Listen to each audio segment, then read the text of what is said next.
കലാസ്നേഹികളെ, നിങ്ങളുടെ അനുവാദത്തോടുകൂടി ഞാൻ ഇന്നിവിടെ അവതരിപ്പിക്കുന്ന കഥ മലമുകളിലെ സുന്ദരി.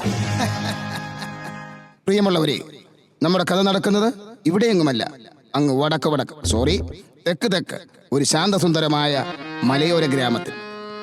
പൊക്കം കൂടിയ മലകളും പൊങ്ങി നിൽക്കുന്ന പാറക്കെട്ടുകളും വരുന്ന പാടശേഖരങ്ങളും പാണ്ടിടുന്ന ആൺപിള്ളേരും പുഞ്ചിരിക്കുന്ന പെൺകുട്ടികളുമുള്ള കാഞ്ഞിരപ്പള്ളി എന്ന കൊച്ചു ഗ്രാമത്തിലേക്ക് ഞാൻ നിങ്ങളെ ക്ഷണിക്കുകയാണ്.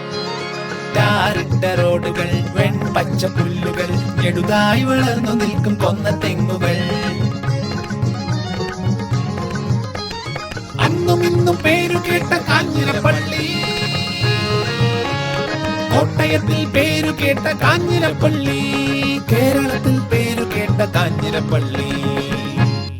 അതാ നിങ്ങൾ അവിടേക്ക് നോക്കൂ. സുന്ദര മന്ദസ്മിതം തൂകി നിൽക്കുന്ന ഒരു മാനേജർ അച്ഛൻ, താടിയും തലക്കനവുമില്ലാത്ത ഒരു പ്രിൻസിപ്പൽ സാർ, തിങ്ങി നിറഞ്ഞ കാന്റീൻ, വലയിൽ വീഴാൻ കാത്തിരിക്കുന്ന ബാസ്കറ്റ് ബോൾ, പഴയകാല സ്മരണകൾ അയവിറക്കുന്ന സെക്യൂരിറ്റി,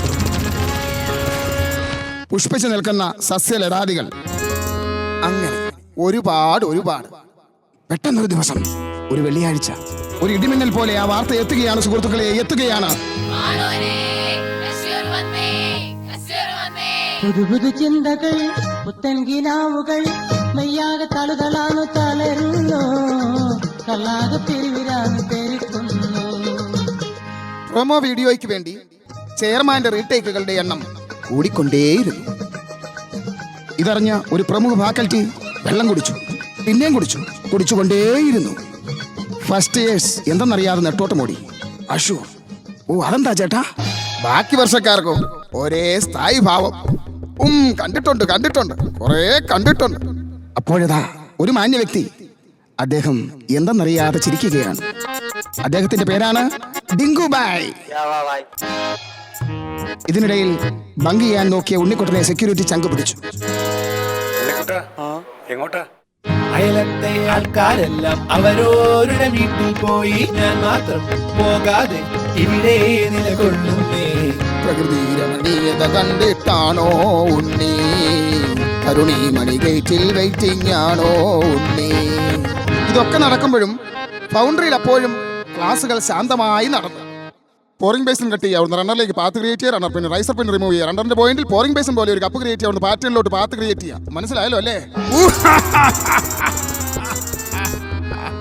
സെക്കൻഡ് സീരീസിന് മുമ്പ് പോർഷൻ തീരുമോ?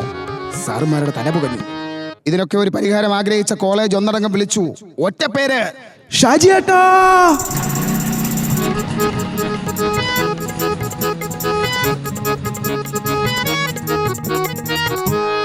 പരിപാടികൾ കണ്ടുപിടിക്കാൻ പിള്ളേരും സാറുമാരും നെട്ടോട്ട പോടി.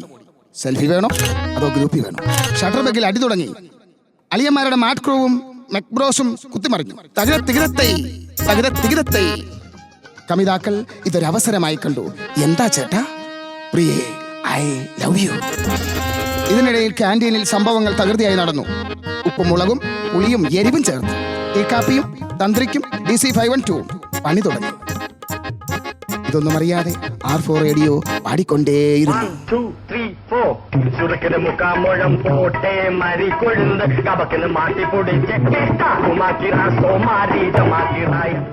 മെക്കിലെ അളിയന്മാർ ആനയെ നെറ്റിപ്പെട്ടൊന്നു, സിവിലന്മാർ JCB. ഇതെല്ലാം മുൻകൂട്ടി ഗണിച്ചറിഞ്ഞ അദ്ദേഹം ആ ഗേറ്റ് അങ്ങ് പൂട്ടി. ആരെ എങ്ങനെ സഹായിക്കണമെന്നറിയാതെ NSS തേരാപ്പാര ഓടി. തന്റെ തിരക്കിനിടയിൽ ലവ് ലെറ്റർ റൈറ്റിംഗ് ഒരു കോമ്പറ്റീഷൻ ഐറ്റം ആണെന്നറിയാതെ അഭി പ്രേമലേഖനം എഴുതിക്കൊണ്ടേയിരുന്നു.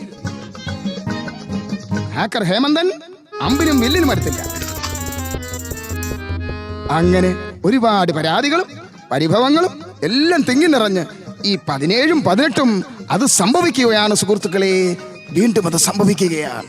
എല്ലാവരെയും ഒറ്റ വാക്കിൽ സ്വാഗതം ചെയ്തുകൊണ്ട് നിർത്തട്ടെ. നന്ദി, നമസ്കാരം. മൈലാഞ്ചിക്കാടിന്റെ മറവിൽ നിന്നോടി വന്ന മണി പറഞ്ഞ പൂവൻ ചേട്ടാ. ഈ കഥാപ്രസംഗം അവതരിപ്പിച്ചത് ക്രെഡോക്സ് ടാക്കീസ്.